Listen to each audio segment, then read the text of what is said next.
Zee24 तास एक पाऊल पुढे. भारतीय जनता पक्ष असेल किंवा इतर काही पक्ष असतील, या पक्षामधील देखील नेते दादांच्या कामाच्या बाबतीमध्ये की दादांची निर्णय प्रक्रिया या बाबतीमध्ये त्या ठिकाणी त्यांचं कौतुक करतात आणि एकीकडे अशा प्रकारचे निर्णय घ्यायला त्यांना लावणं आणि ते निर्णय घेतल्यानंतर त्याच्यामध्ये जर का काही त्रुटी राहिल्या असतील तर त्या त्रुटी शोधून काढून त्यांचा टीकेचा भडीमार करणं एवढंच काम आता विरोधकांकडे राहिलेलं आहे. या प्रकरणामध्ये भ्रष्टाचार कुठलाही झालेला नाही. जरूर काही सिंचन प्रकल्पाच्या किमतीमध्ये वाढ झालेली आहे.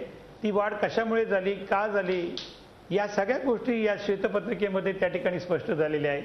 मग त्या जागांच्या किमती वाढल्या असतील किंवा त्या ठिकाणी जागेचे ताबा घेण्यामध्ये काही विलंब लागलेला असेल किंवा काही साहित्यांच्या किमती वाढल्या असतील, त्यामुळे ह्या होत असतं. आणि हे काही फक्त अजितदादांच्या कारकिर्दीमध्ये झालंय आणि इतरांच्या कोणाच्या कारकिर्दीमध्ये झालं नाही असं कोणी या ठिकाणी सांगू शकत नाही. प्रशासकीय प्रक्रियेमध्ये या सगळ्या गोष्टी घडत असतात. त्या लोकांच्या समोर याव्यात. यामध्ये माझा कुठलाही प्रकारचा संबंध नाही. मी त्या ठिकाणी केलेलं काम चोख केलेलं आहे, पारदर्शी केलेलं आहे हे दाखवण्यासाठी दादांनी हा सर्व प्रकार केला. त्याच्यामध्ये त्यांना कोणी राजीनामा द्या म्हणून सांगितलं नव्हतं किंवा राजीनामा त्यांना परत घेण्याच्या बाबतीमध्ये मात्र जरूर राष्ट्रवादी काँग्रेस पक्षाचे अनेक नेते, आमच्यासारखे कार्यकर्ते, असंख्य कार्यकर्ते त्यांच्या पाठीमागे लागलेले होते. आणि एकदा श्वेतपत्रिका झाली त्याच्यामध्ये कुठल्याही प्रकारचं काही निष्पंद नाही किंवा श्वेतपत्रिकेमधून काही गोष्टी चांगल्या खुलासेवार जनतेसमोर आल्या. त्यामुळे आता पुन्हा त्या ठिकाणी या मंत्रिपदावरती काम करावं अशी त्यांची इच्छा होती आणि ती स्वाभाविक आहे. त्याला काही आक्षेप घेण्याचं कुणाचं काही कारण नाही. विरोधकांनी मात्र ते दिवाकर रावते सुद्धा आहेत आपल्याकडे, त्यांना बोलायचंय. अंकुशराव, तुमच्या प्रामाणिकपणाबद्दल, पक्षाच्या निष्ठेबद्दल आणि तुमच्या एकंदरीत पक्षकार्याच्या विद्वत्तेबद्दल अजिबात आम्हाला शंका नाही. तुम्ही म्हणजे पुण्यामधनं कांगली खिंड लढवता हे लक्षात घ्या. पण आता दादांच्या बंगड्याची रंगसपाटी करायचं काम कशासाठी करता? आता तुम्हीच आम्हाला बोलाल, आम्हाला काय काम नाही. अहो, विरोधकांनी तर प्रश्न असा आहे की भ्रष्टाचार झाला नाही म्हणताना मग वडनेरे समितीमध्ये दोषी धरलेल्या 72 अधिकाऱ्यांचं निलंबन का केलं?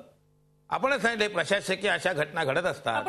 आता प्रश्न असा आहे अंकुशराव की जर अधिकाऱ्यांनी दादांच्या उपस्थितीमध्ये मंत्रिपद असताना देखील जर असं घडलं असेल तर दादाने केला असं म्हणू नका.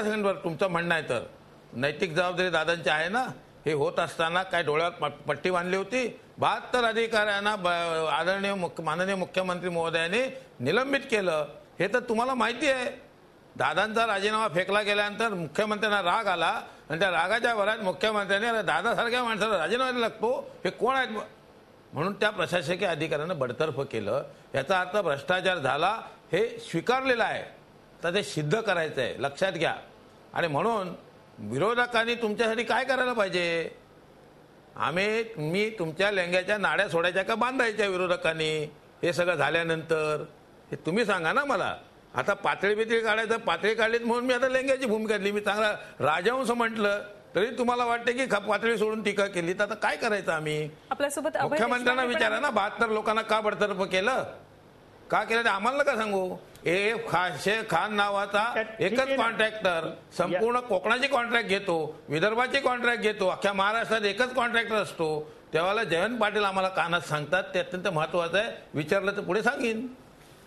अंकुशजी उत्तर द्या याच्यावर. रावतेंनी ज्या पद्धतीने आता वडनेरे समितीचा सुद्धा उल्लेख केला, ज्या 72 जणांना निलंबित करण्यात आलं त्याचा सुद्धा उल्लेख केलेला आहे. काय नेमकं आता तुम्ही यावर बोलाल? नाही, जरूर त्या ठिकाणी 72 अधिकाऱ्यांवरती काही ठपके ठेवून त्यांना निलंबित केलेलं आहे. हे निलंबन काळामध्ये त्यांची प्रशासकीय चौकशी होईल. त्या चौकशीमध्ये जर का त्यांच्याकडून काही चुका झालेल्या असतील, काही भ्रष्टाचार झाला असेल तर राज्य सरकार त्याच्यावरती जरूर कारवाई करेल. पण तुम्ही आधीच म्हणालेला की भ्रष्टाचार झालेला नाही. अंकुशराव, एक गोष्ट 4 वर्षापूर्वी वडनेरे समितीचा अहवाल आला तेव्हा अजितदादा होते. अजितदादांच्या सचोटीचा तो खरा काळ होता महाराष्ट्रासाठी की वडनेरे समितीने अधिकाऱ्यांना चुकीचं ठरवलेलं आहे. मी स्वतः मंत्री म्हणून हे सगळं भ्रष्टाचार चौकशी लावतो, निलंबित करतोय, नाही केलं. अजितदादांनी रागाने राजीनामा ज्यावेळेला फेकला शब्द मला खूप जमलाय अंकुशराव.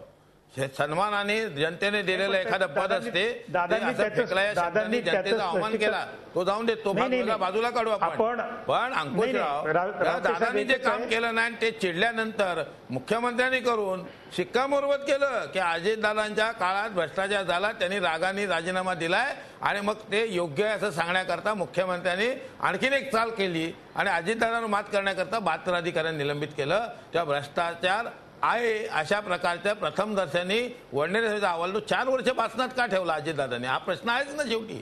आपण उत्तर घेऊया त्यांच्याकडून. काकडेची बोला. नाही एकच आहे की या ठिकाणी रावते साहेब आपण म्हणालात की अजितदादांनी राजीनामा फेकला. अजितदादांनी राजीनामा फेकला नाही याचं स्पष्टीकरण त्यांनी अकोल्याच्या सभेनंतर त्या ठिकाणी मुंबईमध्ये अनेक वेळा त्या ठिकाणी केलं. राजीनामा फेकलं वगैरे असं नाही. आणि ठीक आहे या ठिकाणी वडनेरे समितीच्या शिफारसीनुसार किंवा त्या ठिकाणी जे काही 72 अधिकाऱ्यांची चौकशी आता सुरू असेल तर त्याच्यामध्ये जो दोषी असतील त्यावेळेला त्या संदर्भामध्ये योग्य ती कारवाई करतील. त्याच्यामध्ये दादा काही अडथळा आणण्याचा प्रश्न येत नाही.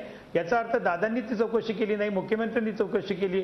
केव्हा तरी कोणीतरी चौकशी करते ह्याला महत्त्व आपण दिलं पाहिजे. त्यामुळे या बाबतीमध्ये आपण एकच आहे की या 72 अधिकाऱ्यांची जी काही चौकशी होईल त्याच्यामध्ये दोषी असतील त्याच्यावरती राज्य सरकार जरूर ती कठोर कारवाई करेल. आपण या बाबतीमध्ये निश्चित राहा. रावते साहेबांचा विधान परिषदेमधला अनुभव निश्चित दांडगा आहे. या बाबतीमध्ये आमचं काही म्हणणं नाही. एक चांगले विरोधक म्हणून आम्ही त्यांच्याकडे पाहतो. पण त्यांच्याकडनं विधायक विरोधकाची आमची अपेक्षा आहे. अर्थात त्यांनी ते अनेक वेळेला बजावलेली देखील आहे. एवढंच मी या निमित्ताने सांगू इच्छितो. मी आपल्या सर्वांची थोडी माफी मागतो कारण मला 10 वाजेपर्यंत त्या कार्यक्रमाला थांबावं लागेल असं सांगितलं होतं. पण आणखी एक कार्यक्रम माझा 10 वाजताच असल्यामुळे आपल्या सर्वांची आपण परवानगी मला द्यावी. अभय देशपांडे असतील दिवाकर रावते असतील दीपक भातुसे असतील किंवा सुवर्णा आपण सर्वजणांनी मला परवानगी द्यावी अशी मी आपल्याला विनंती. अगदी बरोबर अंकुशजी तुम्हाला जरा घाई आहे आणि अजितदादा येत आहेत पुण्यात त्यामुळे त्यांच्या स्वागतासाठी तुम्हाला जायचं. चांगला वकील गमावतो चांगला वकील गमावतो. तुमच्याशिवाय आम्ही आता ही चर्चा करणार आहोत. या चर्चेत सहभागी झाल्यात त्याबद्दल धन्यवाद. ही चर्चा अशीच सुरू राहणार आहे मात्र एका छोट्याशा ब्रेक नंतर. झी 24 तास एक पाऊल पुढे.